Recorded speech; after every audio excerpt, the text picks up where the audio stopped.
Masuk. Iya, masuk.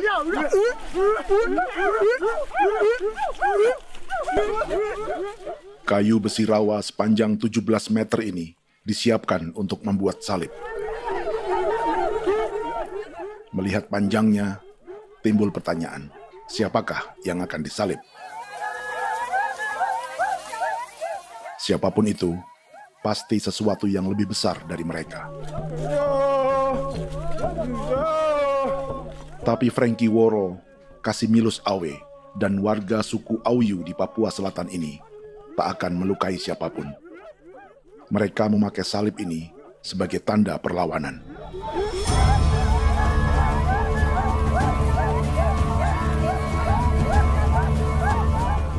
Yang mereka lawan memang lebih besar, yaitu pemerintah Republik Indonesia.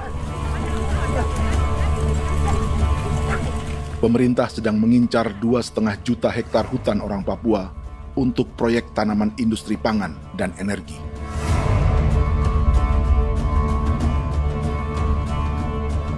Ratusan kilometer dari salib orang-orang Auyu itu, orang Muyu sedang menyiapkan gerakannya sendiri. Tapi kali ini dalam bentuk sebuah pesta. Pesta yang disiapkan oleh marga Kimco Jinibju selama 10 tahun.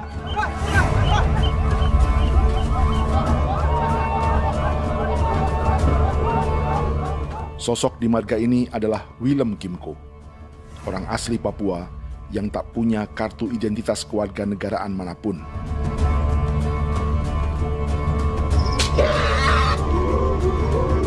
Pesta adat ini sudah cukup langka, tak hanya di Papua, bahkan di kawasan Pasifik dan peradaban Melanesia. Awalnya bayarnya ada kalau bukan. Intinya ada kode kode bipnuka, dan jitana ya kati kode beranipo. Kami mengambil kode kuning. Ada gagasan dan gerakan sosial di balik pesta orang-orang Muyu ini. Sama dengan gerakan salib merah yang dimulai orang-orang Auyu. Salib ini akan menjadi yang terbesar dari 1.800 salib merah yang telah ditancapkan berbagai suku di Papua Selatan dalam 10 tahun terakhir. Ribuan salib merah yang dipadukan dengan palang adat adalah tanda larangan yang menyatukan unsur-unsur adat dan agama. Kami percaya bahwa kalau memang kami sudah tidak mampu untuk menyelesaikan persoalan ini, dalam hal ini perusahaan tidak bisa masuk, berarti kami minta bantuan kepada nenek moyang dan Tuhan. Atribut perang orang Auyu ini diukir atau dilukis, digambar di batang salib ini dengan tujuan bahwa kami larang dengan sangat keras. Jadi apabila siapapun, baik dari antara kita sendiri yang melanggar batas ataupun pihak lain yang mau mengganggu keselamatan hak tanah adat kami, maka kami siap untuk melakukan ancaman perang. Salib-salib ini tidak ditancapkan di halaman-halaman gereja, melainkan di tanah dan hutan adat, di dusun-dusun sagu, dan di tempat-tempat yang disakralkan. Sebab 1.800 palang adat dan salib ini memang bukan semata tentang agama, tapi untuk mencegah negara dan perusahaan memasuki tanah dan hutan adat mereka. Papua bukan tanah kosong.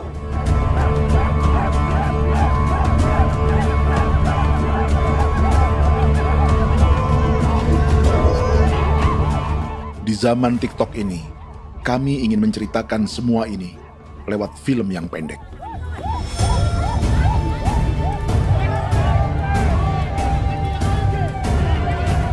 Tapi kami jelas gagal.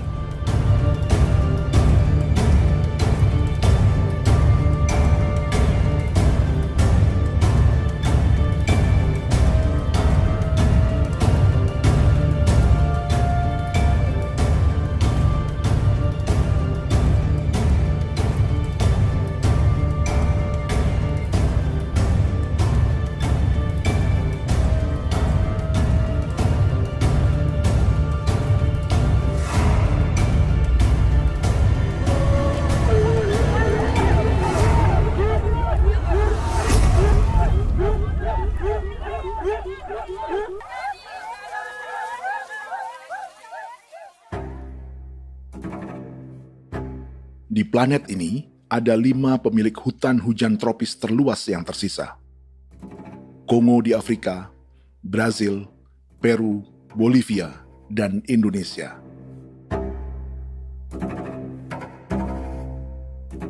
Di Indonesia, satu-satunya pulau yang hutannya masih terjaga adalah Papua, pulau terbesar kedua di dunia setelah Greenland.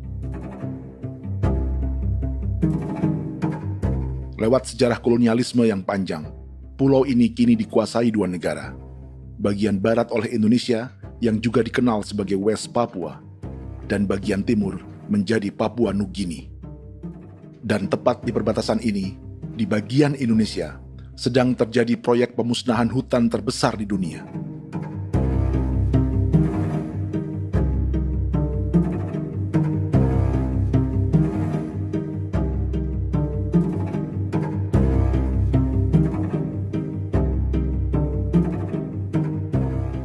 Pemerintah Indonesia sedang membuka lebih dari 2,5 juta hektar hutan untuk sawit, tebu, padi, dan peternakan. Ini disebut proyek strategis nasional untuk lumbung pangan dan energi yang jadi ambisi 3 presiden. Bagian terbesar direncanakan untuk mencetak sawah seluas 1,3 juta hektar. Lalu bagian lain akan ditanami tebu seluas 560.000 hektar untuk gula dan bioetanol. Setiap liter bensin di Indonesia akan dicampur bioetanol 10% atau E10. Ada 10 perusahaan di proyek ini, dan semuanya dimiliki oleh 1 keluarga saja. Berikutnya, ada areal sawit seluas 400.000 hektar untuk biodiesel. Targetnya mencampur 50% solar dengan minyak sawit atau B50. Dan terakhir, pemerintah akan membuka peternakan seluas 380.000 hektar. Jadi, apa yang salah dengan proyek pangan dan energi ini? 5 orang Papua dalam film ini akan menjawabnya.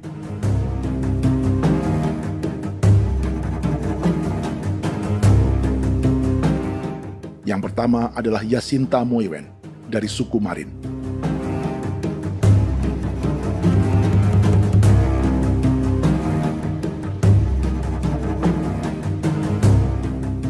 Yasinta dan warga di distrik Ilwayap di Merauke sudah menjadi korban. Hutan dan rawa sebagai sumber pangan dan ekonominya telah dihancurkan. Jalan sepanjang 135 km sedang dibuat, dan di kiri kanannya akan dicetak 1 juta hektar sawah. Mereka sulit menolak atau melawan. Salib sudah digeser, masih datang lagi dengan senjata nih mereka nih. Karena proyek ini juga dijaga tentara. Macam-macam senjatanya.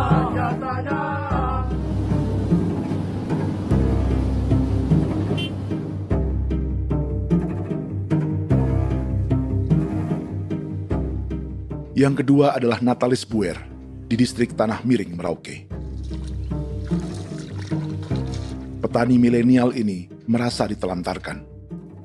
Sebab setelah hutannya diubah menjadi sawah, sebagian sawah-sawah ini tak tergarap. Orang asli Papua seperti Natalis tak punya modal untuk benih, pupuk, perawatan, hingga ongkos panen.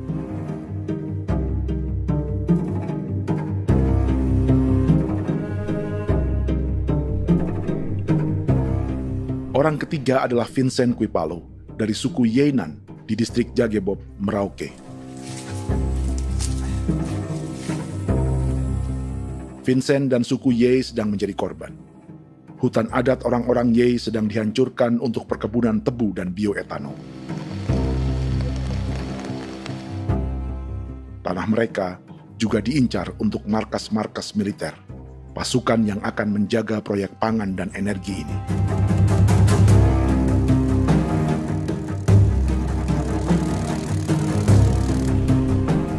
Yang keempat adalah Frankie Woro dari suku Auyu di distrik Fofi, Kabupaten Bovendigul.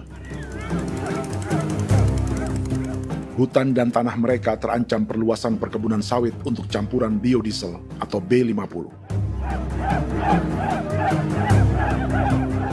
Orang-orang dari suku Auyu ini adalah calon korban. Merekalah salah satu pelopor gerakan Palang Adat dan Salib Merah. Meski kadang berseberangan dengan gereja yang mereka anggap lebih mendukung pemerintah dan perusahaan. Mereka bahkan sedang merencanakan gerakan yang lebih besar, dengan salib yang lebih besar. Tanah milik Somu Sobisiba itu bahwa tanah ini diciptakan oleh Tuhan dan memberikan warisan kepada kami. Kami ini hanya hak jaga.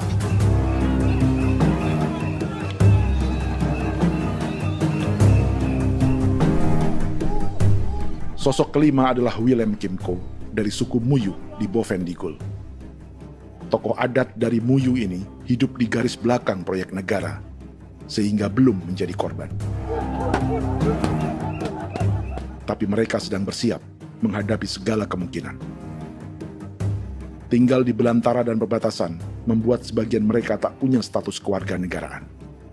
Tapi mereka telah hidup jauh sebelum ada Indonesia atau Papua Nugini.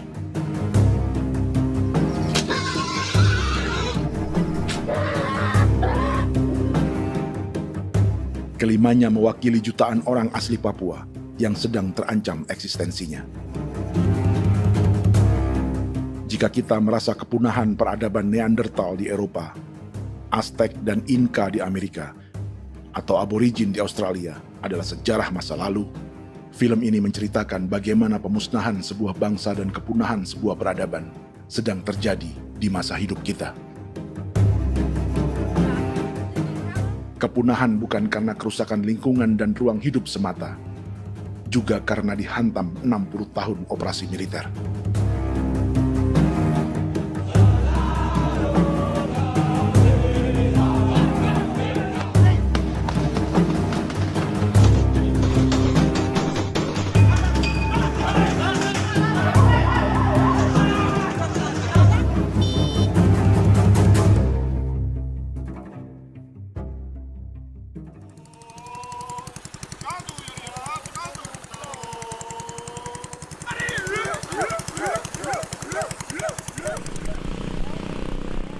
Frankie Woro dan orang-orang Auyu sedang berburu.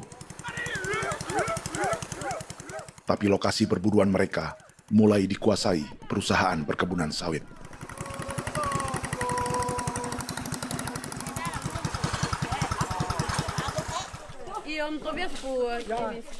Kita akan menuju arah ke Inabusu. Di sana kami akan masuk di wilayah konsesi perusahaan PT Indo Asiana Lestari, dan di situ ya ada survei-survei mereka yang mereka pernah lakukan, tapi juga kami ada lakukan tanda-tanda saksi di sana.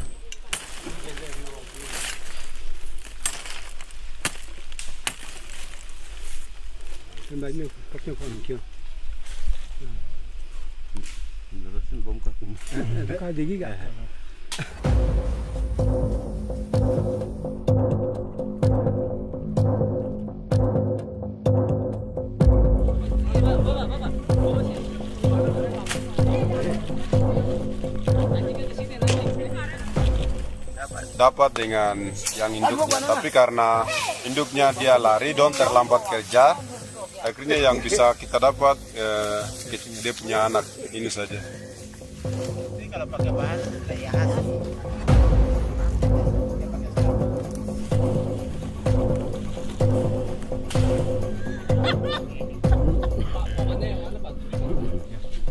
Pohon ini pohon bitanggur, dia punya kayu ini kita biasa gunakan untuk kerja perahu, dan juga kulit depu getanya itu kita pakai untuk kerja ini, panah-panah ini lem, jadikan lem ini, panah-panah.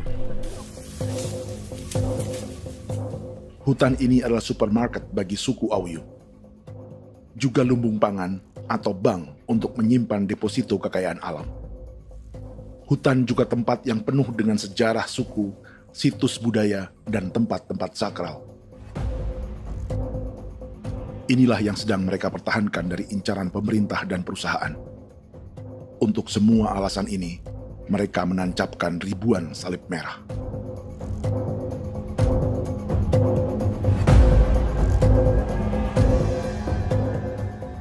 Tapi dari kampung, warga suku Auyu memberi kabar pada Frankie tentang intimidasi oleh aparat negara agar mereka melepas tanah ke perusahaan sawit dan berhenti memasang palang adat dan salib merah.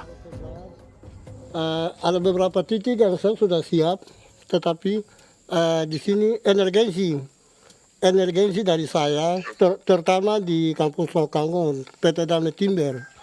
Dia mengganggu saya dengan menggunakan kekerasan maupun pihak hukum. Dan kemarin saya ada pernyataan penolakan secara resmi, tapi masih tetap dengan menggunakan pihak hukum untuk masuk, untuk harus dituntut saya untuk harus diterima perusahaan itu. Kita di situ ada 15 marga, tetapi 15 marga juga tidak setuju. Marga-marga siapa yang terima dan marga-marga mana saja yang menolak. Nanti kita lihat dari pertimbangan itu, dan di situ dan kita undang mereka untuk bicara dengan kami.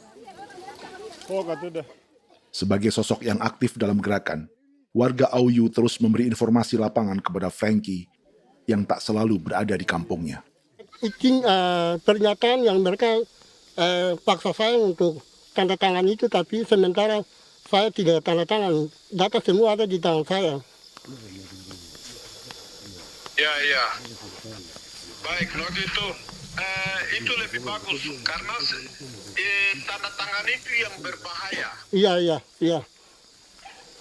Tanda tangan itu yang lebih berbahaya karena sekarang ini modern dan canggih, dan itu yang mereka biasa pakai untuk tipu muslihat. Mereka biasa pakai itu di tanda tangan itu. Betul. Dari Bambisa juga di Sofia dia masuk untuk memaksakan kami marga untuk harus menerima perusahaan itu. Tapi kemarin kami sudah menolak. Babinsa di sini nama bosku. Itu yang sekarang strategi militer yang sekarang mereka pakai. Jadi yang penting masyarakat itu yang benar-benar mau menolak siap dukung ketua marga siapa yang nanti tampil. Ini adalah peta konsesi sawit untuk biodiesel dalam proyek strategis nasional. Dan di distrik Fofi inilah, orang-orang Auyu hidup dari sungai dan hutan. Tapi Frankie di Bovendigul masih lebih beruntung. Setidaknya dibandingkan Yasinta Moyen di Merauke yang sudah kehilangan hutan dan rawanya.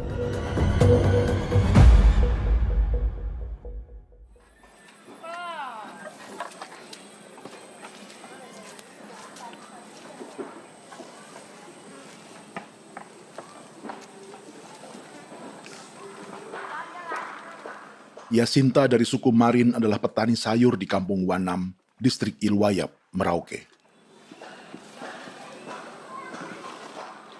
Memanfaatkan lahan yang ada, ia berkebun dan menjual hasilnya ke pasar kampung.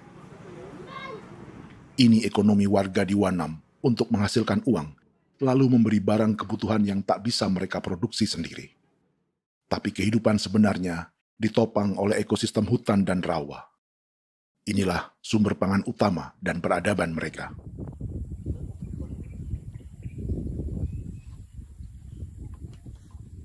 Namun ketenangan ini diusik ketika tiba-tiba pada Mei 2024, di Pelabuhan Wanam datang ratusan alat berat untuk proyek pangan dan energi pemerintah.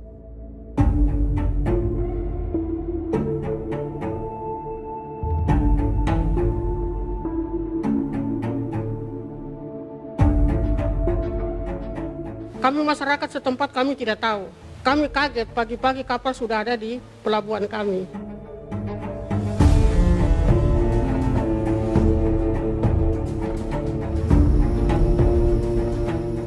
Yasinta Moiwen atau Enrika Gebze dan warga lainnya tak pernah diajak bicara atau dimintai pendapat. Seakan-akan Papua adalah tanah kosong. Kita suka kaget yang dong bawa turun alat berat dong bawa turun, kita kaget masyarakat. Dorang subongkar itu kayu-kayu.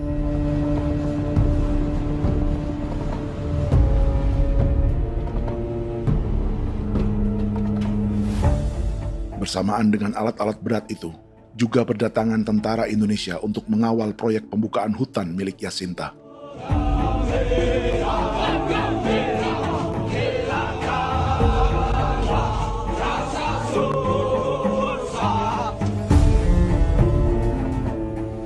Ribu alat berat didatangkan dari Cina ke Papua oleh perusahaan bernama John Lin Group sebagai kontraktor pemerintah.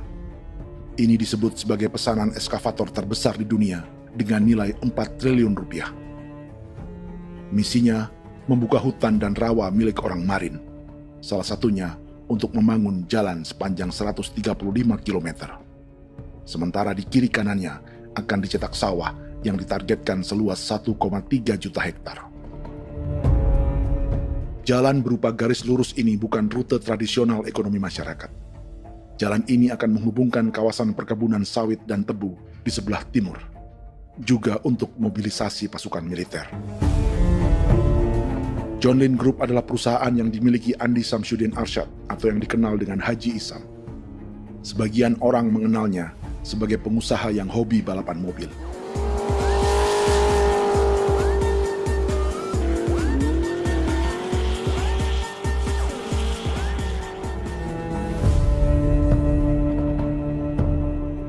Tapi di Kalimantan, ia berbisnis batu bara, perkebunan sawit, pengolahan karet, penerbangan, perkapalan, dan biodiesel. John Lin Group kini juga menjadi pemilik perkebunan tebu dan pabrik gula terbesar di Indonesia. Sayapnya melebar dari Kalimantan hingga ke Bombana, Sulawesi Tenggara. Perkebunan tebu, pabrik gula, dan industri bioetanol inilah yang juga sedang dikembangkan di Papua. Foto ini adalah momen ketika Isam bersama kerabatnya, Menteri Pertanian Amran Sulaiman dan Menteri Pertahanan Syafri Samsudin meluncurkan program biodiesel atau B50 di Kalimantan Selatan. B50 artinya setiap 1 liter solar, 50%-nya akan dicampur minyak sawit. Perusahaannya, PT John Lin Agroraya, menjadi salah satu pemainnya.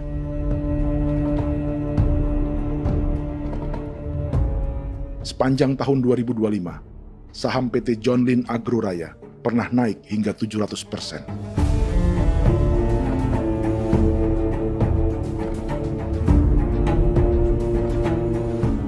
Perusahaan sawitnya yang lain, PT Pradiksi Gunatama, sahamnya bahkan pernah naik 4.000% hanya dalam 1 tahun. Dari harga saham ini saja, nilai kekayaan keluarga Isam diperkirakan mencapai 100 triliun rupiah lebih, menjadikannya salah satu keluarga terkaya di Indonesia dan salah satu pemain penting industri bioenergi.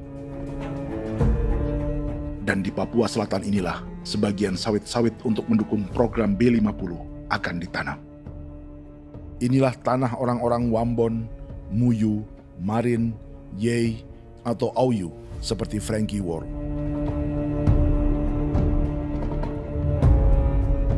Haji Isam pernah menjadi tim kampanye nasional Presiden Joko Widodo dalam pemilu 2019 saat melawan Prabowo. Bintang Mahaputra Utama diberikan kepada Saudara Andi Syamsuddin Arsyad.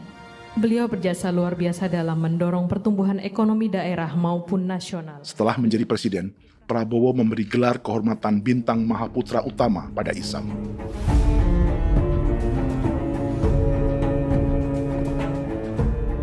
Sejumlah menteri Prabowo, juga kerabat dan orang-orang yang pernah bekerja di perusahaan Isam.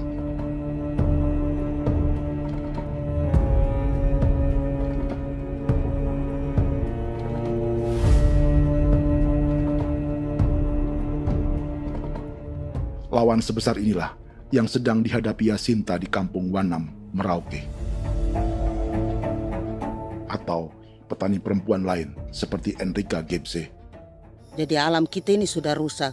Jadi kita itu biasa jalan dari sini tuh harus pasang jerat di situ, harus cari makan di situ lagi. Itu tempat-tempat itu pasang-pasang jerat, tempat babi, rusa, sekarang sudah tidak ada lagi.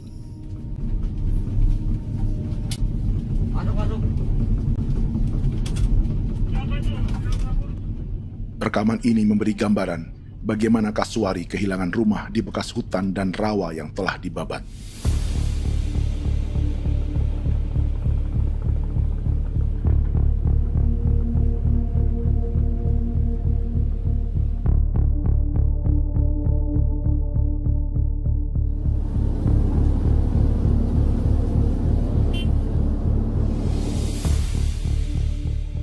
Keterlibatan tentara dalam proyek pangan dan energi di Papua memakai dalih bahwa ancaman terhadap negara kini tak hanya perang secara militer, tapi juga melalui pangan dan energi. Kementerian Pertahanan pun terlibat karena proyek ini dianggap operasi militer selain perang. Jadi tugas kamu adalah menjaga sumber cadangan pangan nasional. Macam-macam senjatanya, Proyek ini menambah panjang alasan mempertahankan kehadiran tentara di Papua dalam 60 tahun terakhir. Saat ini, jumlah tentara Indonesia di Papua mencapai 56.000 personel, atau ada 1 tentara untuk setiap 100 orang Papua. Bandingkan dengan rata-rata nasional, di mana hanya ada 1 tentara untuk 696 penduduk Indonesia. Itu belum termasuk polisi. Artinya, 1 orang Papua dijaga lebih banyak senjata dari rata-rata penduduk Indonesia. Tanah dan hutan diambil secara sepihak untuk kepentingan pembangunan batalion dan bandar antariksa. Ini bentuk perampasan masyarakat. Penolakan kehadiran markas-markas militer terjadi di sejumlah tempat di Papua. Tak hanya karena trauma dan ketakutan, juga karena mengambil tanah-tanah adat.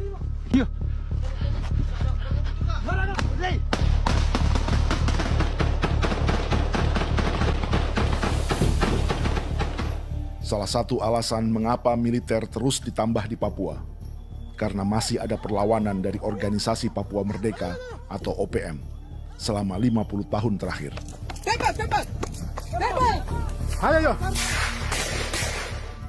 Tapi kekuatan militer OPM diperkirakan hanya 1.430 personel dan 360 pucuk senjata. Selebihnya, mereka menggunakan senjata tradisional.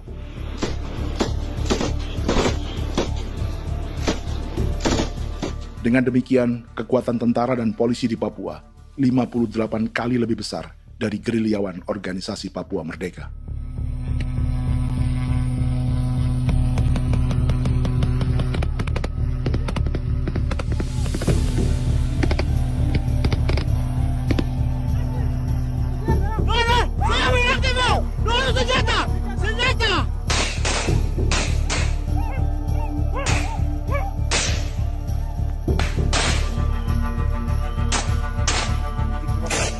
Sebagian tentara berada di garis depan pertempuran, tapi sebagian besar lainnya terlibat operasi non-tempur menjaga proyek pemerintah dan investor swasta. Seperti Batalion Infanteri Teritorial Pembangunan di distrik Jagebob, Merauke ini. Lokasinya bersebelahan dengan konsesi lahan tebu untuk gula dan bioetanol milik PT Murni Nusantara Mandiri. Baik perusahaan maupun markas militer, keduanya mengambil hutan milik suku Ye dari marga Kuipalo. Tapi orang datang tanam ini saja di sini, tanam papan nama ini. Victor Kuipalo menunjukkan apa yang terjadi. Jadi kita juga kaget ini. Nah, kalau ini papan nama ini memang ini papan nama ditanam tapi bukan haknya mereka yang ini. Ini hak kami di sini, hak dusun kami, marga Kuipalo yang punya hak dusun ini. Setelah memasang patok, alat berat mulai bekerja untuk membangun markas militer di tanah orang Ye.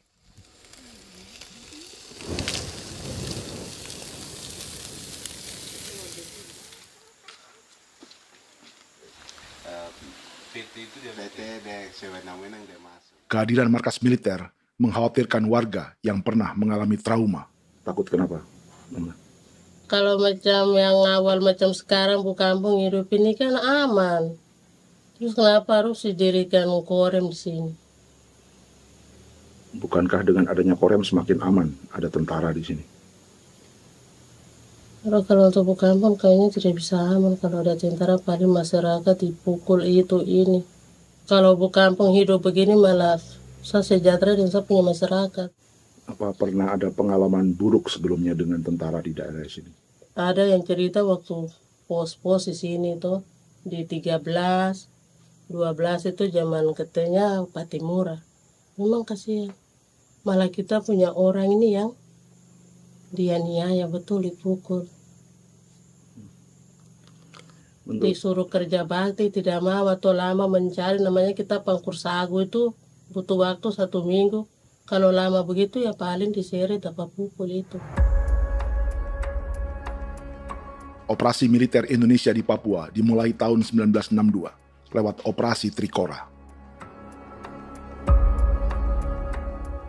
Tapi perlawanan bersenjata pertama di Papua baru dilakukan tahun 1965 di Manokwari. Nanti tanggal 1 Mei jam 12.30 pemerintahan di Irian Barat mutlak akan jatuh di tangan.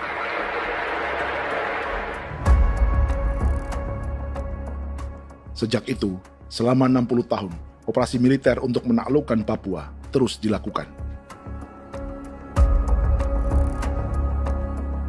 Salah satu operasi militer paling berdarah adalah Operasi Wibawa untuk memenangkan Indonesia dalam jajak pendapat tahun 1969. 643 orang tewas di Paniai. Lalu disusul 4.146 korban tewas antara tahun 1977 hingga 1978.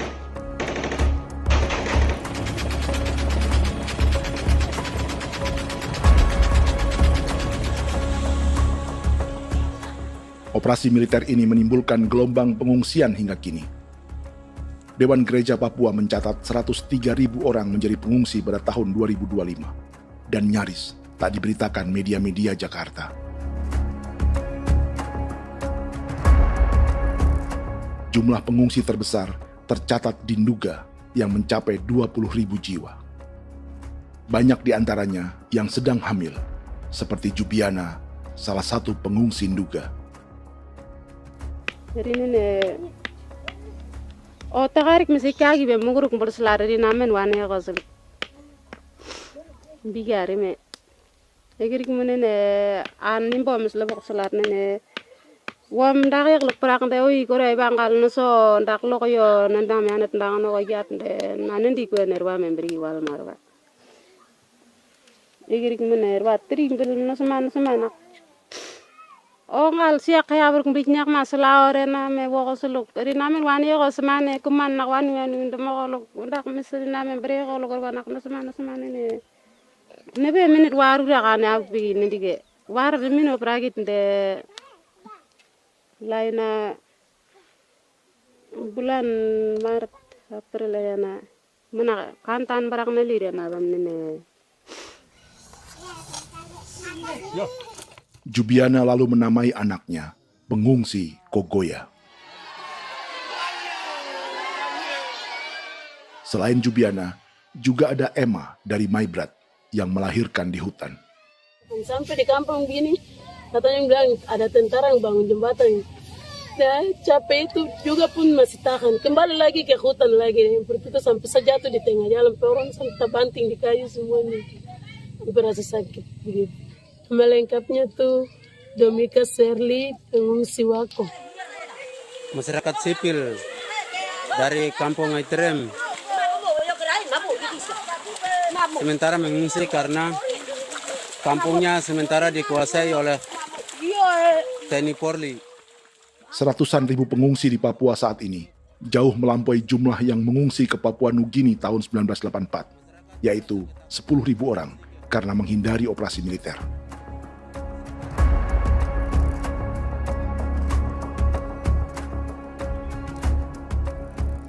Bersamaan dengan operasi militer, eksploitasi sumber daya alam Papua juga dilakukan sejak masuknya tambang emas dan tembaga Freeport pada tahun 1967.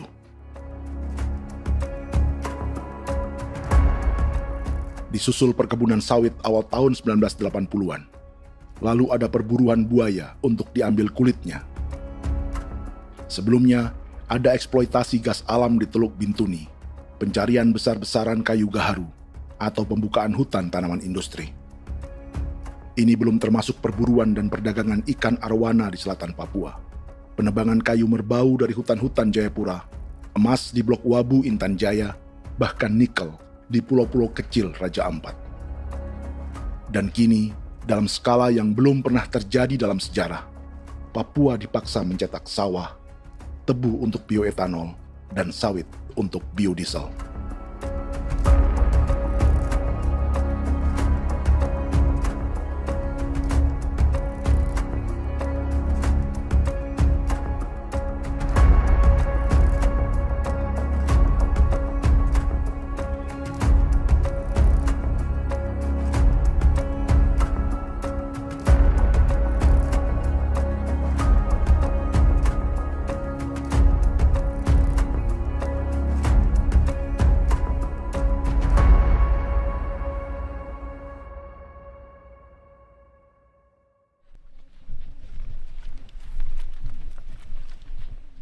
Inilah yang sedang menimpa keluarga Vincent dan Victor Quipalo di Merauke. Hutan mereka diambil untuk markas militer dan industri perkebunan, PT Murni Nusantara Mandiri. Satu dari 10 perusahaan yang diberi konsesi untuk menanam tebu dan memproduksi gula serta bioetanol seluas 52.000 hektar.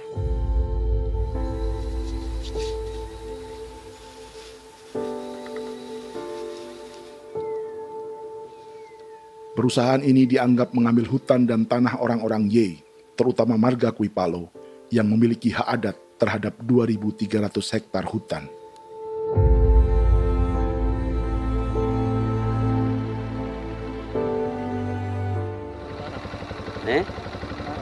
Tentara? Tentara. Oh iya, tentara.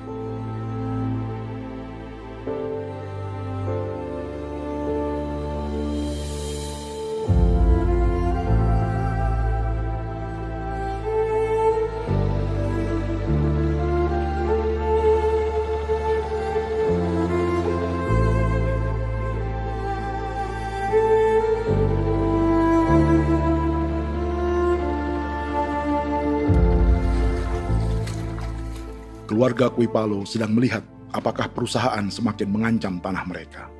Dan kekhawatiran itu terbukti. Iya, makanya tadi saya bilang ini dari sini saja dekat, ini sudah masuk di dalam ujung lapang ini. Ini hutan, yang ini hutan yang dorong ada bongkar sekarang ini. Ini sudah punya alat sudah dekat ini. Dekat sekali ini. Ini sini. Nacau, kelapa itu yang jalan lama, jalan setapak ini.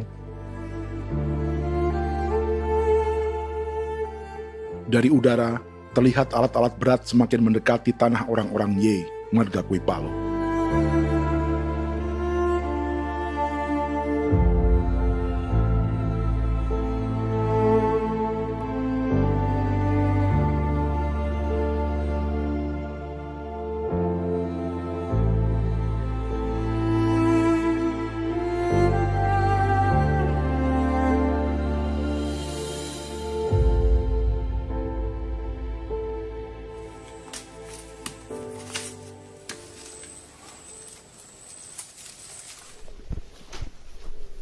Keesokan harinya, Victor dan kerabatnya memberi tanda cat merah di pohon-pohon yang berada di batas tanah mereka.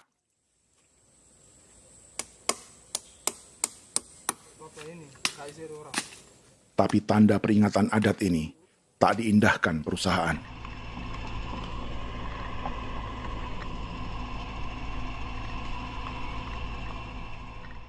Dua bulan kemudian, perusahaan tetap memasuki tanah marga Quipalo. Sama-sama. Kami manusia, kau lihat. Tidak sakit hati sekali saya kasih tahu adik. Ini sama baik kalau pikiran berubah lagi hari ini. Kami juga punya tangan, hanya beda rambut. Mister itu juga. Woi, buka. Tidak.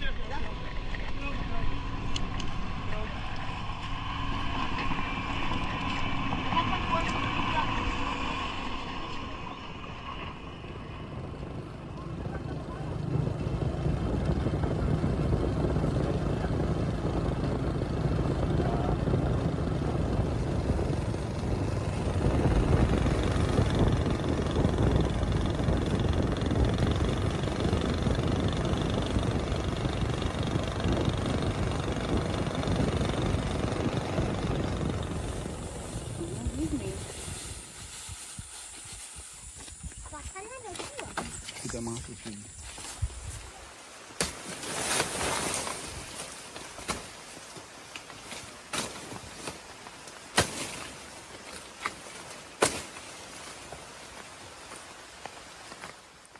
Jadi ya untuk itu seperti saya katakan tadi, apakah lebih baik kita tidak usah ada kan atau bagaimana, kita pisahkan, pisahkan dari negara ini kan? Jangankan tuh, saya kemarin bicara sama Daniel, datang sama saya dengan persoalan Kodam ini, saya bilang Pak Daniel kalau lebih baik saya ngungsi ke Papua Nugini. Dia bilang, aduh Bapak jangan begitu. Ya memang, kalau tidak bisa menghargai kami, lebih baik pilihan yang itu yang saya memilih. Lebih baik saya pindah dari sini. Saya mengungsi ke Papua Nugini, di negara tetangga. Masih di laut. Apa?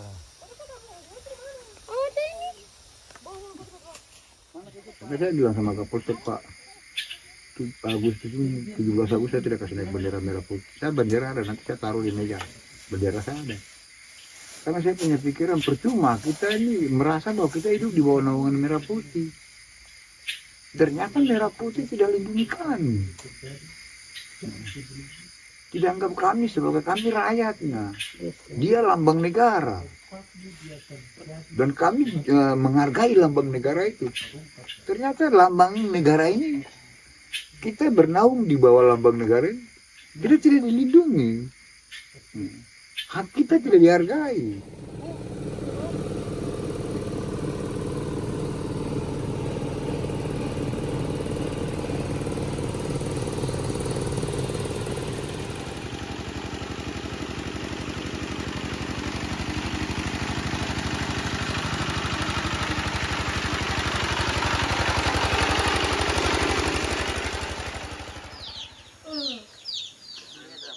Marga Kuipalo dari suku Ye terus mendapat teror dan intimidasi agar melepas tanah mereka yang hanya dihargai Rp300.000 per hektar. Tapi mereka tidak berjualan tanah. Makanya mama itu tidak suka untuk lepas tanah. Untuk apa? Baru di dalam hutan itu ada obat-obat tradisi. Itu sudah Kalau macam ada sayur juga, kita ambil sayur yang dia tumbuh sendiri. Jadi kita ini mau kemana, kalau itu sudah digusur, ya habis. Kita ini jadi penonton. Jangan sampai kita ini duduk minta di jalan. Jadi kita tidak mau seperti itu. Makanya tanah itu kita tidak melepas. Tapi mungkin orang lain tuh dia senang saja. Lebih baik saya pegang uang merah dulu. Saya bisa beli-beli itu ini. Nanti datang uang sudah habis, gembel, mau cari kemana lagi, hutan sudah habis, mau makan ikan di mana, kali sudah hancur. Seperti Yasinta di Wanam, suara dan gerakan kaum perempuan Papua sangat nyaring dan tak bisa diabaikan. Saya sebagai perempuan tolak untuk perusahaan masuk di sini. Karena kalau saya terima anak-anak saya mau dikemanakan, mau tinggal di mana. Apapun yang terjadi saya tetap tolak. Demi tanah ini saya akan berjuang, demi saya punya anak-anak. Yang katanya mengutamakan anak Papua, nyatanya yang kerja kebanyakan ya orang-orang Jawa. Saya sendiri orang Jawa, tapi bukan mau bicara yang tidak-tidak. Memang kenyataannya seperti orang-orang Papua itu diterbelakangkan, kurang diutamakan, gitu.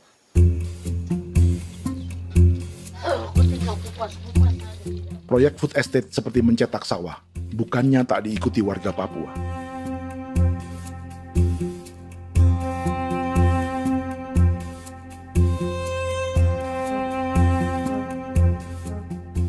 Salah satunya Natalis Buer di distrik Tanah Miring, Merauke.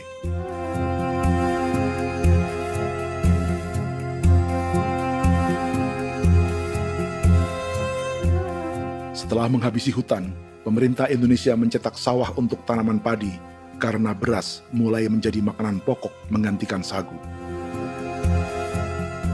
Sebagian besar penggarapnya adalah warga transmigran yang datang sejak era 1980-an. Bahkan petani transmigran sudah ada sejak Belanda membuka proyek padi kumbe di distrik Kurik. Lokasi yang sering jadi langganan pejabat Indonesia memamerkan sawah di Papua. Tapi Natalis juga ingin belajar menanam padi atau bersawah. Namun ia kesulitan karena dibutuhkan modal untuk benih, pupuk, hingga pemeliharaan dan panen. Lalu sawah-sawah ini pun mulai dikuasai pendatang.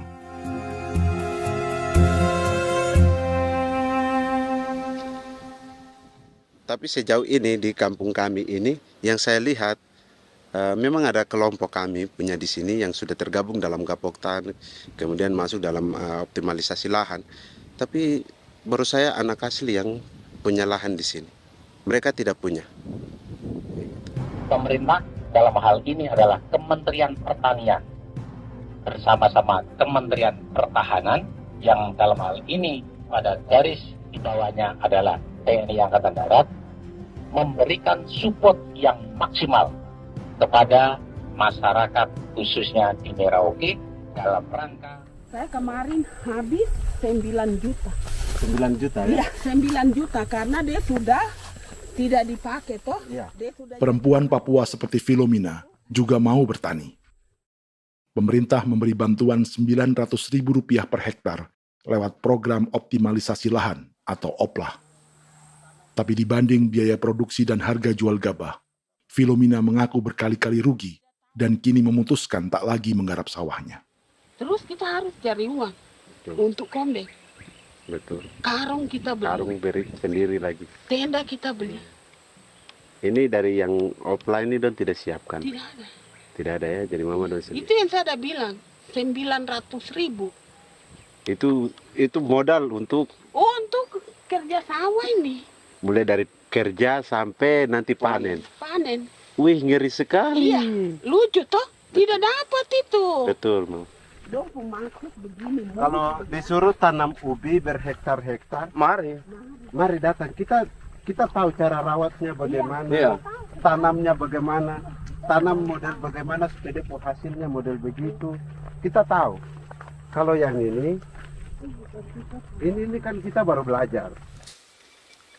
Sebagian hutan milik warga Senayu di Merauke sudah dibuka untuk sawah dan kebun tebu oleh PT Global Papua Abadi. Proyek pertanian ini dikerjakan oleh Kodim Merauke. Mereka melepas sebagian tanah karena ingin belajar bertani. Saya tete nenek moyang tidak ajar saya tanam padi. Tapi saya mau berubah. Generasi saya yang berikut ini besok lusa tidak bisa makan pisang, sagu. Namun program optimalisasi lahan yang dijanjikan dengan berbagai bantuan tak dirasakan Filomena. Obat rumput beli, obat padi beli, jonder kita bayar, bahkan bibit masih kurang, cari bibit lagi beli. Jadi saya memang kalau program pemerintah saya sama sekali saya tidak suka. Baku tipu saya.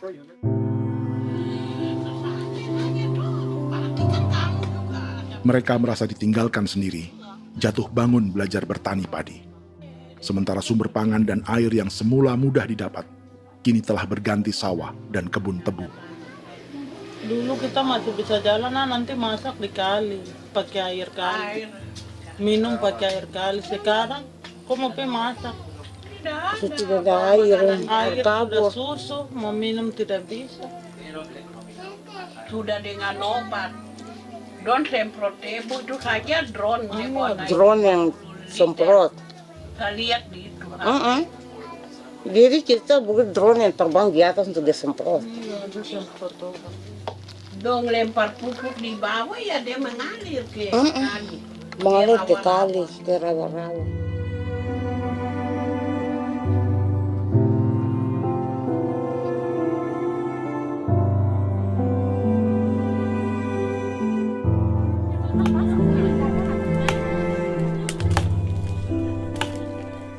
Seperti pertanian sawah bagi orang Bali atau Toraja, Bagi orang Auyu dan suku-suku lainnya di Papua Selatan, sagu juga bukan semata tentang pangan.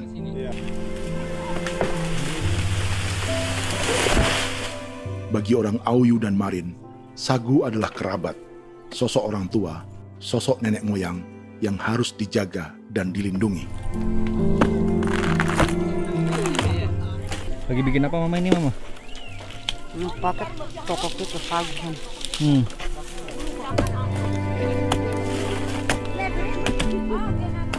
Kami diingatkan oleh leluhur, sagu itu tidak boleh digusur dan tidak boleh diganggu dengan cara apapun, dan di dalam rangka kepentingan apapun tidak boleh. Kamu harus bela, bahkan sampai nyawa pun harus menjadi taruhan demi membela keselamatan pergerakan sagu di atas tanah ini.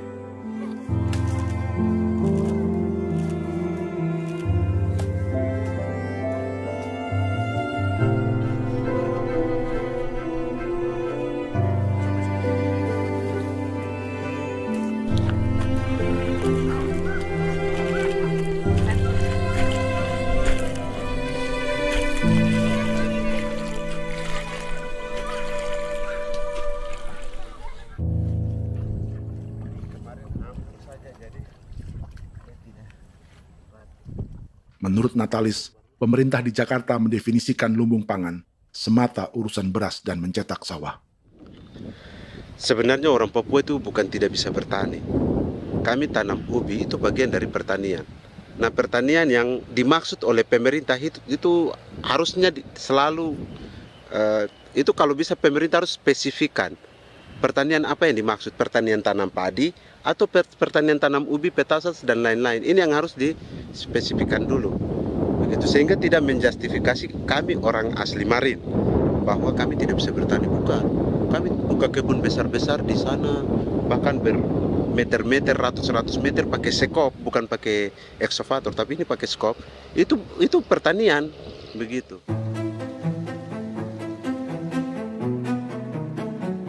Bagi Natalis, alih-alih memaksimalkan sawah-sawah yang sudah ada untuk petani Papua, pemerintah selalu membuka hutan baru, seperti dikerjakan perusahaan John Lynn Group dan melibatkan tentara.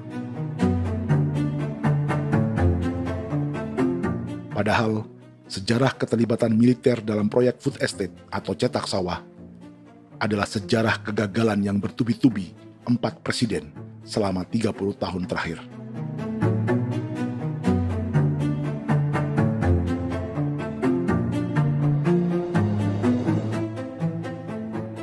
Papua bukan yang pertama menjadi proyek lumbung pangan yang melibatkan tentara.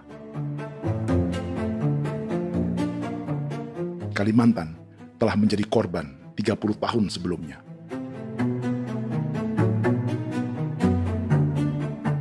Ini adalah bekas hutan yang sudah dibuka di Pulang Pisau, Kalimantan Tengah.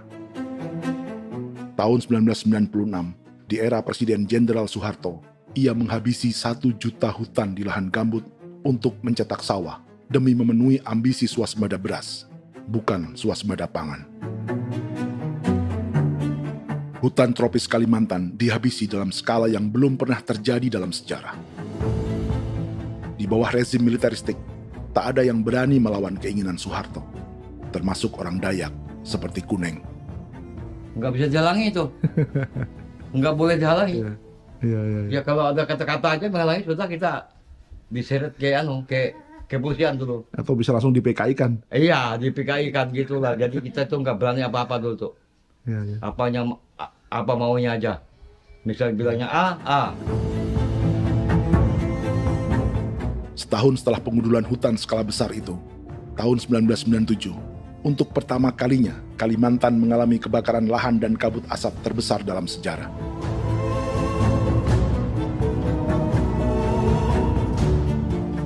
Sebagai ilustrasi, ini kondisi kabut asap tahun 2015.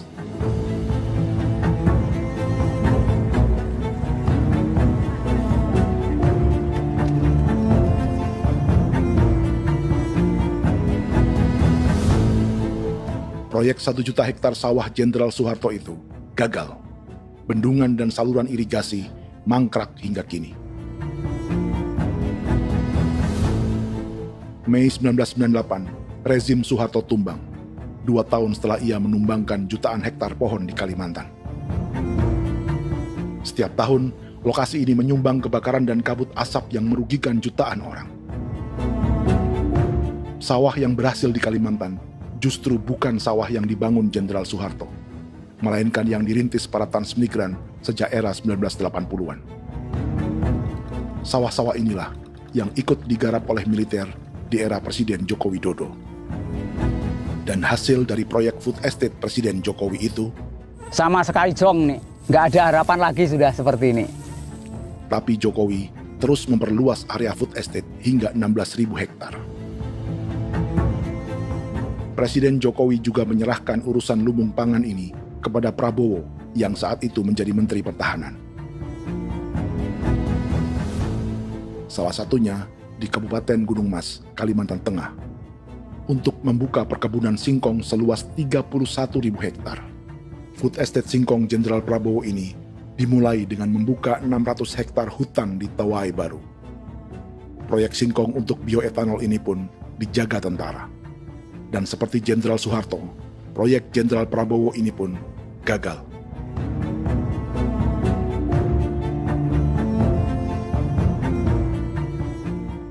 Dengan reputasi ini, Joko Widodo dan Prabowo justru sedang membuka 2,5 juta hektar di Papua.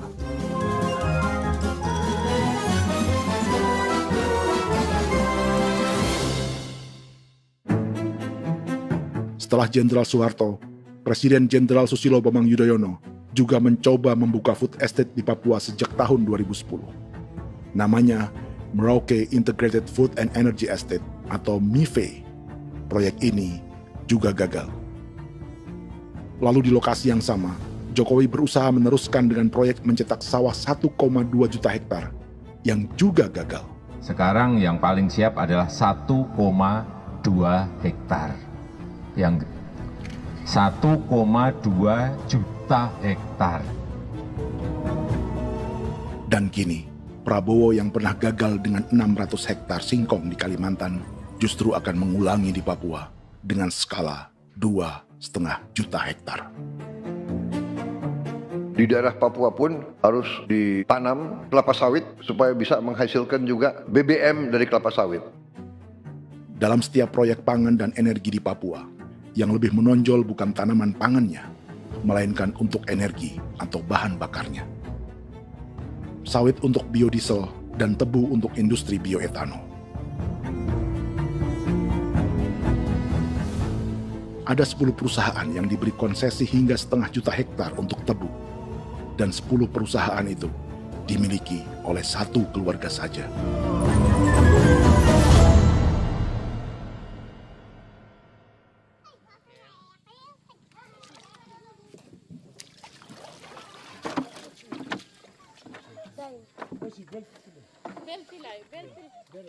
Para perempuan Auyu di Bovendigul akan berangkat memancing. Priska Beni membantu menyiapkan perahu.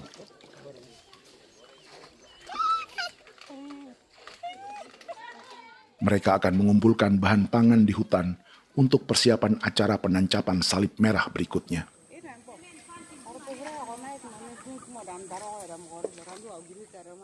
Priska sudah mengambil posisi memancing.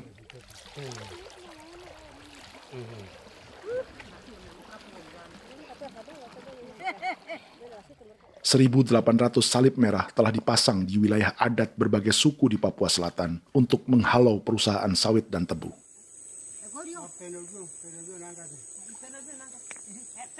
Maria Tebung yang paling muda datang membawa hasil. 2 ekor ikan gastor alias gabus toraja. Sebagai generasi Z, pendidikannya sampai sekolah dasar. Di perusahaan perkebunan seperti sawit atau tebu, ijazah SD hanya bisa menjadi buruh kasar. Tapi ia tak tertarik. Karena kita hidup itu dari alam, kita pancing, juga di darat, bawa anjing, terus bikin pagar sagu, dapat babi, bawa baru kita makan. Jadi kita tidak mau perusahaan masuk. Kita tidak akan terima. Sementara Priska Beni masih mencari peruntungan. Tapi baginya, menjadi nelayan di Sungai Fofi masih lebih baik daripada bekerja 9 tahun di perkebunan sawit. Sudah pengalaman, jadi kita tidak mau lagi. Seberapa lama ketika kerja itu? Selama di sana. 9 tahun di sana. 9 tahun?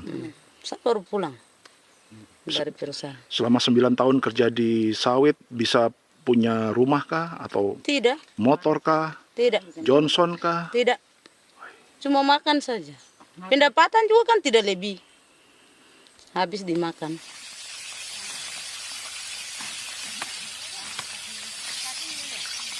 Satu minggu libur berapa hari? Tidak libur. Minggu tetap kerja? Tetap kerja. Tidak bisa ke gereja? Hari Minggu kerja. Hari Minggu juga kerja. Dia tidak mengenal agama perusahaan itu. Di grup perusahaan sawit Korindo, Priska digaji 2 juta rupiah per bulan dan tinggal di mes karyawan. Tapi gaji itu dipotong bahan makanan atau BAMA rata-rata 1 juta rupiah setiap bulan. Korindo adalah grup perusahaan yang salah satu usahanya adalah hutan tanaman industri dan sawit di Bovendigul dan Merauke. Di Papua, mereka memakai bendera PT Tunas Sarwa Ema. Perusahaan ini pernah memberi bantuan pada Keuskupan Agung Merauke. Keuskupan Merauke belakangan mengeluarkan pernyataan mendukung proyek strategis nasional di Papua. Umat Katolik yang memprotes sikap gereja tersebut ditangkap polisi. Jadi selama 9 tahun tidak bisa nabung? Tidak. Makan saja. Makan saja. Makan saja. Menabung bagaimana? Keperluan banyak. Tidak sampai. Habis di anak-anak uang sekolah. Uang 1 juta itu mana sampai. Mau nabung juga tidak cukup. Sudah pengalaman, jadi kalau di sini perusahaan mau masuk tidak.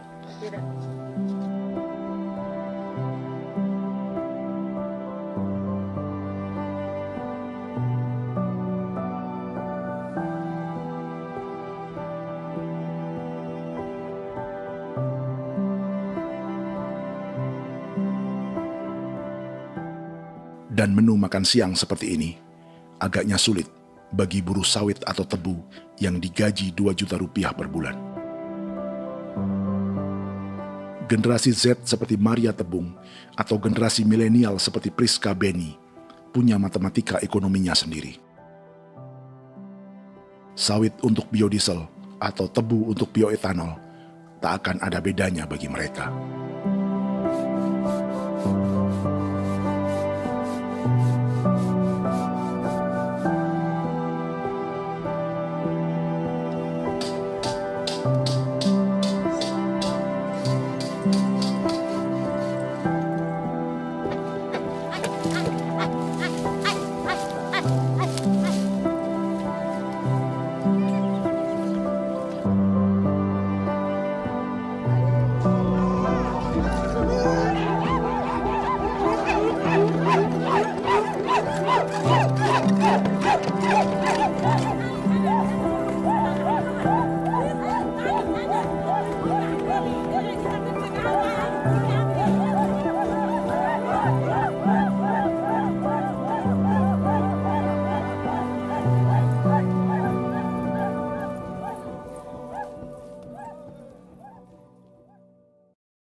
Perkebunan tebu 1,5 juta hektar di Merauke adalah ide 3 presiden untuk menggenjot penggunaan bioenergi sebagai campuran bahan bakar fosil.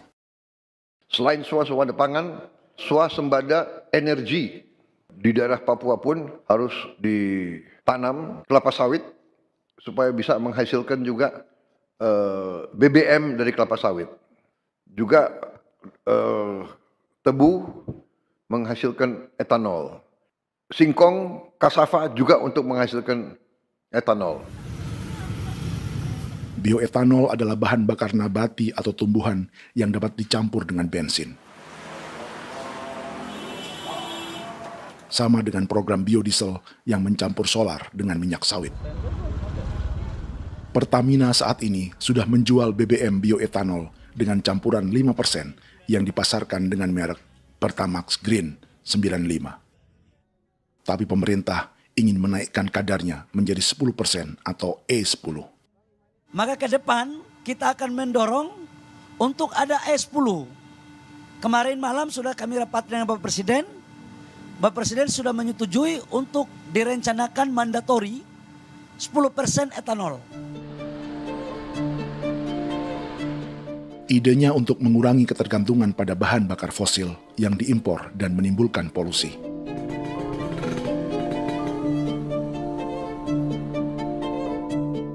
Tapi bioetanol bukannya tak mengorbankan lingkungan, hutan, rawa, dan manusia. Karena program E10 membutuhkan 7,3 miliar liter bioetanol, maka lahan yang dibuka untuk menanam tebu bisa mencapai 1,3 juta hektar. Sementara saat ini, luas perkebunan tebu di Indonesia hanya 500 sampai 600 ribu hektar. Artinya, butuh lahan baru hingga 800 ribu hektar untuk menanam tebu. Dan 500 ribu hektar diantaranya sedang dibuka di Papua. Hutan yang tadinya untuk menumbuhkan pangan berubah jadi tanaman untuk bahan bakar di jalanan. Kecepatan pulihnya hutan beradu dengan jumlah dan kecepatan kendaraan di jalanan.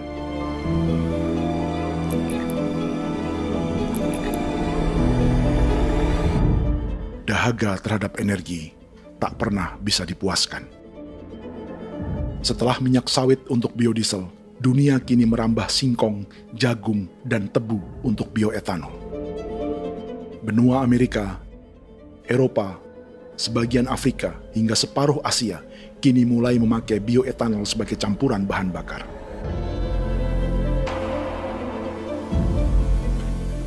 Selain perebutan lahan, masa depan dunia juga dibayangi semakin mahalnya harga pangan karena persaingan antara perut manusia dengan tangki kendaraan. Ini adalah lokasi perkebunan tebu dan bioetanol PT Murni Nusantara Mandiri yang mengancam tanah Vincent Quipalo dan orang-orang Ye di Merauke. Beberapa kilometer di selatan adalah PT Global Papua Abadi yang mengancam tanah orang-orang Muyu dan Marin. Dua perusahaan ini adalah bagian dari 10 perusahaan yang mendapat konsesi lahan untuk tebu dan bioetanol di Merauke. Batas konsesi mereka bahkan sama dengan batas negara Indonesia dengan Papua Nugini. Salah satu ciri bahwa peta konsesi ini dibuat di Jakarta dari atas meja. Sama seperti kolonial Inggris dan Belanda ketika mereka membagi Pulau Papua dengan garis lurus pada abad 19. Seakan Papua adalah tanah kosong. Bedanya, meski peta konsesi ini mengatur batas 10 perusahaan, tapi perusahaan-perusahaan ini sebenarnya dimiliki oleh satu keluarga saja. Ini nama 9 dari 10 perusahaan tebu dan bioetanol di Merauke, Papua.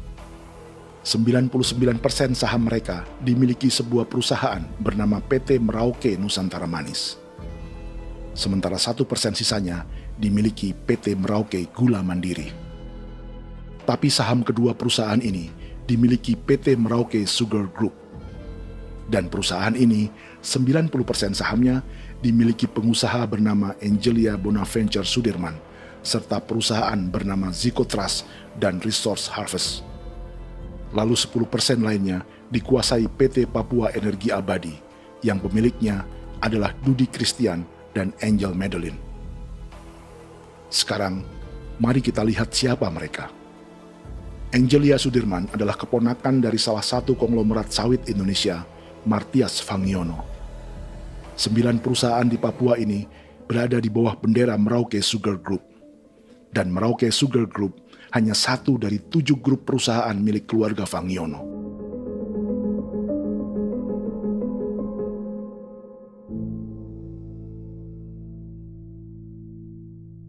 Ini Martias Fangiono. Seperti Haji Isam, Martias selama ini dikenal sebagai pengusaha sawit yang kini merambah bisnis tebu dan bioetanol. Ini momen saat penanaman perdana tebu di Merauke bersama Presiden Joko Widodo Juli 2024. Di sini juga ada anak Martias Fangiono, yaitu Wirastuti Fangiono. Wirastuti adalah salah satu yang menonjol dari keluarga Fangiono.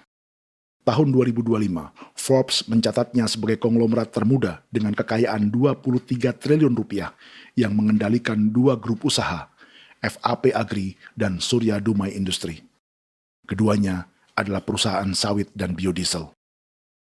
Anak dan bapak ini adalah investor utama bagi Jokowi dan Prabowo untuk proyek tebu dan bioetanol di Papua. Sementara yang ini adalah Martua Sitorus, pemilik raksasa agribisnis dunia, Wilmar International, yang juga memegang konsesi sawit di Papua lewat berbagai perusahaan. Tapi Martua kini memakai bendera baru, yaitu KPN Corporation atau Karunia Prima Nastari. KPN inilah yang memiliki kelindan bisnis dengan keluarga Fangiono untuk proyek tebu Merauke. Apalagi grup Wilmar yang didirikannya juga pemain gula utama di Australia. Tahun 2010, Wilmar membeli 100% saham perusahaan gula terbesar Australia, Sucrogin. Akuisisi senilai 1,5 miliar dolar Amerika ini langsung menjadikan Wilmar pemain tebu terbesar kelima dunia. Sebagian bibit tebu yang ditanam di Merauke adalah varietas yang dikembangkan Lembaga Riset Gula Australia atau Sugar Research Australia. Sugar Research Australia lalu menjalin kontrak pengembangan bibit dengan PT Global Papua Abadi milik Fangiono. Tapi masalahnya, Sugar Research Australia adalah badan publik yang tugasnya memajukan petani tebu dan sebagian dananya berasal dari pajak warga Australia. Itu artinya, warga Australia membiayai pengembangan bibit tebu untuk investor dan pemerintah Indonesia. Dokumen ini menunjukkan bahwa lembaga yang dibiayai warga Australia itu pernah memiliki kontrak penyediaan bibit dengan PT Global Papua Abadi milik keluarga Fangiono. Kontrak itu baru berakhir pada November 2024. Artinya, saat Presiden Jokowi dan keluarga Fangiono menanam bibit tebu pada Juli 2024 ini, kontrak itu masih berlaku. Nama lain dalam keluarga ini adalah Siliandra Fangiono, yang pada tahun 2024 dijuluki Raja Sawit Termuda dengan kekayaan 39 triliun rupiah dalam catatan Forbes. Ia mengendalikan grup First Resources. Secara umum, keluarga Fangiono memiliki 20 perusahaan di Sumatera, 32 perusahaan di Kalimantan, 1 di Jakarta, 2 di Singapura, dan 25 perusahaan di Papua. Di Papua, perusahaannya tersebar dari Sorong, Mapi, hingga Merauke. Para politikus dan pejabat Indonesia terus membesarkan konglomerasi, meski Martias Fangiono pernah divonis 1,5 tahun penjara karena kasus pembalakan liar dan kebun sawit ilegal tahun 2007. Sementara tahun 2022, Wilmar terlibat kasus korupsi ekspor minyak sawit dan divonis mengembalikan kerugian negara 11,8 triliun rupiah. Tumpukan uang ini disebut sebagai pembayaran dari grup Wilmar yang diterima secara simbolis oleh Presiden Prabowo pada Juni 2025 lalu. Tapi peran raksasa biodiesel dan bioetanol dunia ini belum akan surut di Indonesia. Bahkan sebaliknya. Sebuah dokumen presentasi bisnis dari Wilmar International Limited pada tahun 2010 ini bisa menjadi petunjuk. Presentasi ini bagian dari proses pembelian 100% saham raksasa tebu Australia, Sucrogin. Dalam presentasi ini, Wilmar mengaku ditawari konsesi lahan 200.000 hektar di Papua, atau dulu disebut Irian Jaya, untuk menanam tebu. Dengan penerbangan hanya 2,5 jam dari kantor Sucrogin di kota Townsville ke Merauke, Wilmar akan mengawinkan bisnis gula dan bioetanolnya menjadi pemain dunia. Dan lokasi yang diincar oleh Wilmar adalah distrik Ilwayap di Merauke, kampung halaman Yasinta Moiwen. Dan persis disinilah, 14 tahun kemudian, ribuan eskavator John Lynn Group milik Haji Isam mulai membuka hutan sebagai kontraktor pemerintah. Presentasi dan gagasan ini dibuat oleh Wilmar pada Juli tahun 2010. Sebulan kemudian, Agustus 2010, pemerintah Presiden Susilo Bambang Yudhoyono meluncurkan proyek Lumbung Pangan dan Energi Merauke atau Merauke Integrated Food and Energy Estate. Targetnya membuka lahan 1 juta hektar dalam 5 klaster yang masing-masing 200.000 hektar. Angka yang sama dengan presentasi Wilmar. 5 tahun kemudian, 2015, giliran Presiden Joko Widodo yang mau melanjutkan proyek pangan dan energi 1,2 juta hektar. Menjelang pensiun sebagai presiden, Jokowi kembali menggencarkan proyek ini dan melibatkan Prabowo sebagai Menteri Pertahanan. Jokowi lalu mendukung Prabowo sebagai presiden berpasangan dengan anaknya, Gibran Rakabuming Raka sebagai wakil presiden. Kini, setelah menjadi presiden, giliran Prabowo yang melanjutkan proyek bioetanol dan biodiesel dengan memobilisasi militer dan melibatkan pejabat-pejabat yang juga para elit partai koalisinya.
Tahun lalu, hutan-hutan di Pulau Jawa dalam waktu singkat berubah menjadi perkebunan tebu di bawah rezim kolonial Belanda.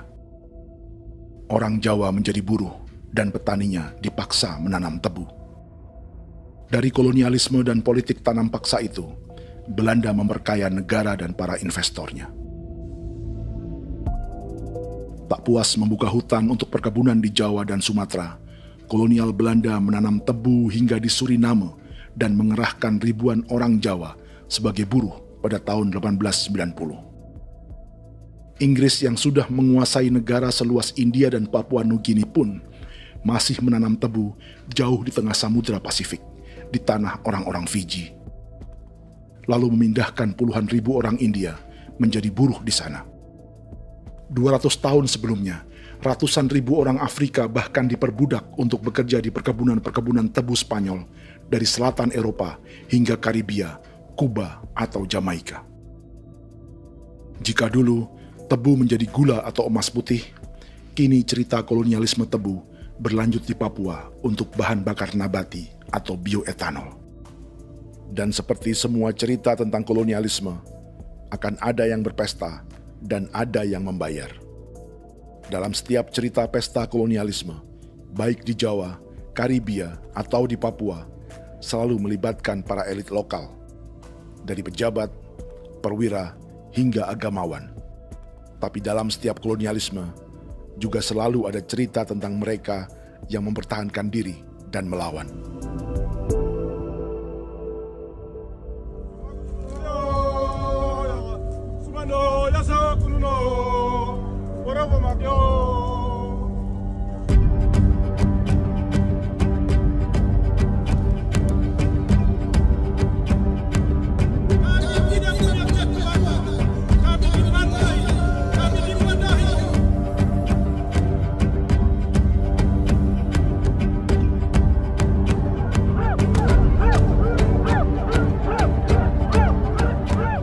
Dalam sejarah Gereja Katolik banyak pemimpin-pemimpin yang adalah tanda petik itu adalah Judas-Judas juga.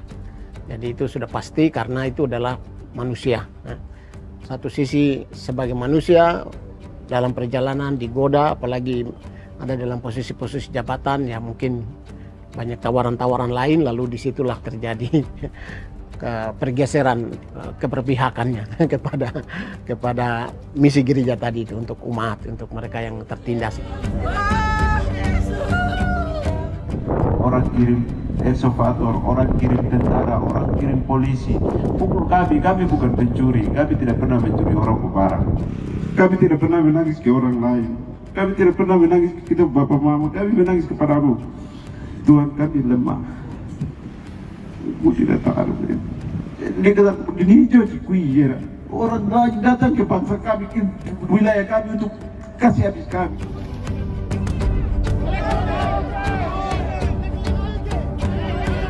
Ya Hakimam Dehi, Ya Hakimam Dehi, Bono Ya Hadikul Dehi, Bono Ya Hadikul Dehi. Kita buat sasi seperti begini untuk menolak perusahaan apapun yang masuk di tanah kami. Kalau kita kasih, kita bikin rusak sekarang, kita punya generasi berikutnya mau dapat kemana. Jadi kita nyatakan sikap di sore hari ini, kami tolak. Apa yang dilakukan pemerintah untuk PSN adalah kejahatan. Pemerintah bagian dari kejahatan, aktor perusak dan pembunuh terhadap negara, terhadap alam, hutan, terhadap manusia. Jadi negara jadi aktor pembunuh. Jadi Pilatusnya siapa? Negara, pemerintah Jakarta ini. Tanah Wiu bukan kosong. Masyarakat adat kami masyarakat. Perusahaan tolak. Biar nasa.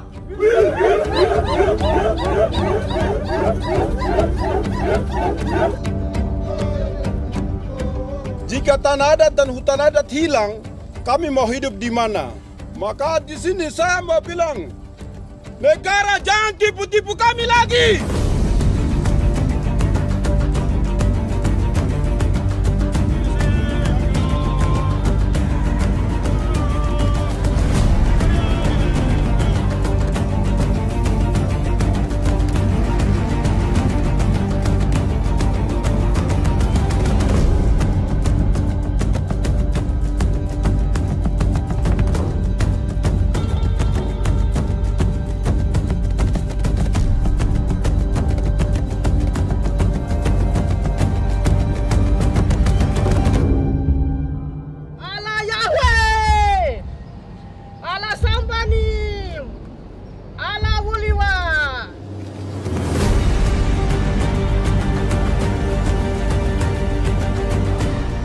Kalau kami dianggap orang Papua itu bagian daripada Republik ini, tolong hargai kami. Dengan adanya PSN, PT John Hindruk yang sudah menerobos tanah kami dan hutan kami, merusak alam kami. Itu yang kami datang ke Jakarta jauh-jauh dari Papua. Kami mau bersuara kepada Bapak Presiden Prabowo Subianto, di mana keadilan untuk masyarakat Papua. Tolong lihat masyarakat Papua yang sudah mati. Kami bersepakat menyatakan, 1. Gereja-gereja di Indonesia mendukung masyarakat adat yang menolak proyek strategis nasional di tanah Papua. 2. Gereja-gereja di Indonesia menolak militerisme dan otoritarianisme di Indonesia.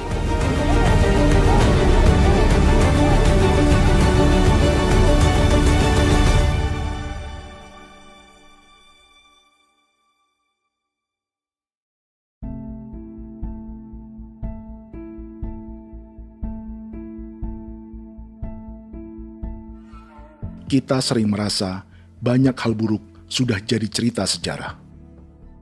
Dan kita sekarang hidup lebih baik, lebih beradab, atau mustahil melakukan kejahatan seperti di masa lalu. Kita tidak lagi menghukum mati orang dengan memenggal kepalanya.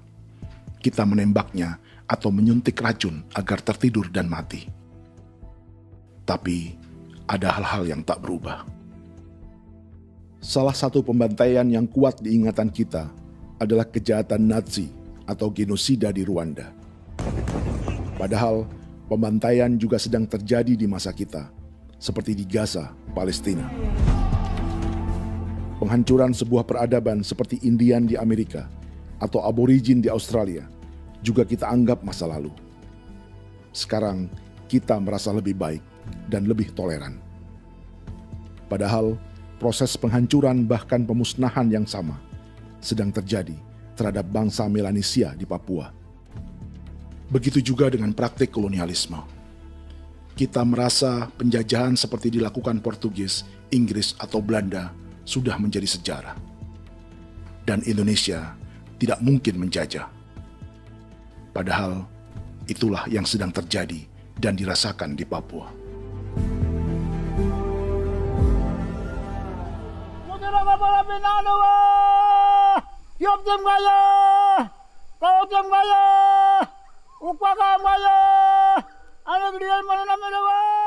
Jalannya sejarah ini disadari Willem Kimco di pedalaman Bovendigol, Papua.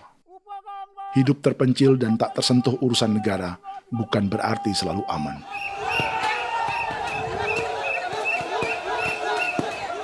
Untuk sampai di tempat ini, orang-orang Muyu menempuh 2 hari berjalan kaki mengarungi hutan, lembah, dan sungai. Termasuk mereka yang datang dari perbatasan Papua Nugini. Mereka berkumpul untuk memenuhi undangan pesta adat yang disebut Awon Atatbon atau Pesta Babi. Yang mengundang adalah marga Kimco Jinipjo. Yang dituakan di marga ini adalah Willem Kimco.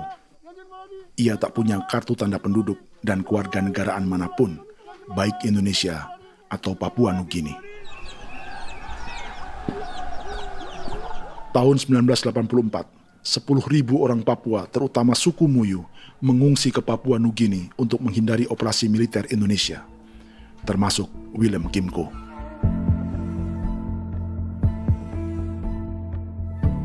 Apa yang membuat pesta adat ini istimewa? Apa bedanya dengan acara serupa yang dihadiri pejabat, tokoh agama, LSM, atau yang direkam oleh kru televisi dan konten kreator? 18. Pertama, untuk membuat pesta babi, orang Muyu perlu persiapan selama 10 tahun. Sebab, babi-babi yang akan jadi bagian dari pesta ini tak boleh dibeli, alias harus dipelihara sendiri. Babi-babi ini bukan bantuan pejabat pemerintah, gereja, atau LSM.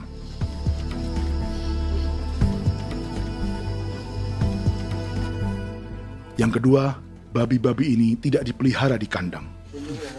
Jadi punya nama babi ini kah? Harimau. Harimau? Harimau. Dia kulit dengan ini bulu di harimau, macam harimau begitu yang kasih nama harimau. Setelah diberi nama, mereka dilepas liarkan di hutan sejak kecil. 10 tahun kemudian, jika tiba saatnya pesta, para pemburu akan mencari mereka di dalam 479 hektar hutan milik marga Kimco. Suku atau marga lain tak akan mencurinya di hutan, karena mereka sudah punya babi dan wilayah masing-masing. Itu artinya, mereka harus tetap menjaga dan mempertahankan hutannya, agar babi-babi bisa hidup. Demikian juga dengan lahan pangan mereka, yang menumbuhkan sagu, keladi, atau aneka sayuran.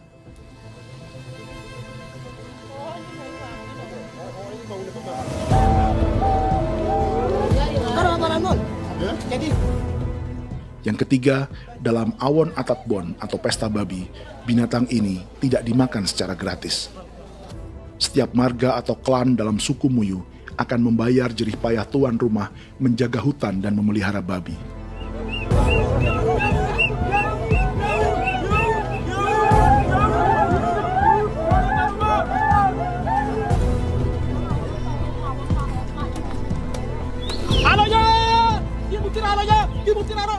Ini seperti arisan untuk menjaga budaya dan lingkungan. Bagian dari budaya dan ekonomi timbal balik yang ditandai dengan siklus memberi dan menerima.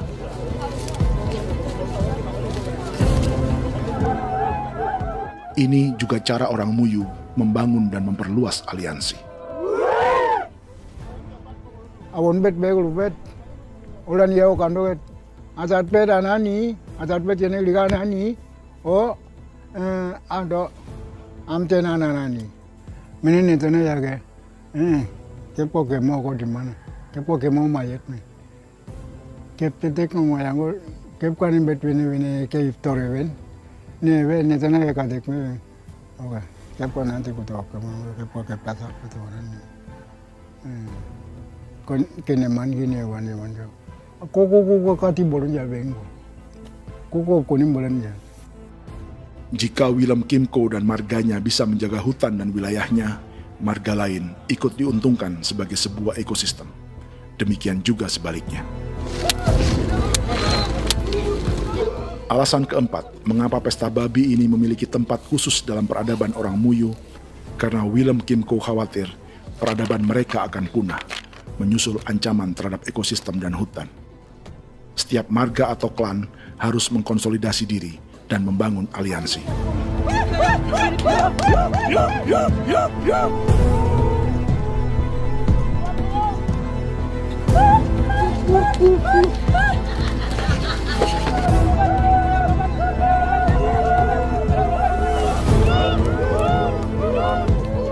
Kekhawatiran Willem dan orang-orang Muyu tak berlebihan.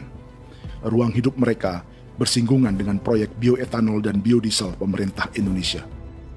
Mereka juga tahu apa yang telah dan sedang menimpa suku lain seperti Auyu di Bovendigul atau Yainan dan Marin Anim di Merauke.